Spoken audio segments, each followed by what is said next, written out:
আসসালামু আলাইকুম। আজকে আমরা রান্না করব ট্যাংরা মাছ দিয়ে ডাঁটা। প্রথমেই সরিষা, মরিচ, রসুন, পেঁয়াজ পাটায় বেটে নিলাম।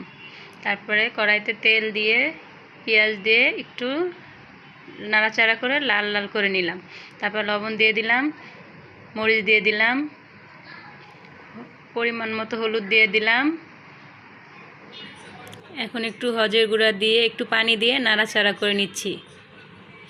তারপরে বেটে রাখা মশলাটা দিয়ে ভালোভাবে কষিয়ে নেব। কষানো হয়ে গেলে ট্যাংরা মাছ ছেড়ে দেব। ভালোভাবে ট্যাংরা মাছটা কষিয়ে নেব। কষিয়ে নিয়ে তুলে তারপরে ডাঁটাগুলো ছেড়ে দেব। ডাঁটাগুলো দিয়ে ভালো করে নেড়ে চেড়ে ঢাকনা দিয়ে ঢেকে দেব। ঢাকনা তুলে মাঝে মাঝে একটু নেড়ে নেব। তারপর ঢাকনা দিয়ে দিলাম।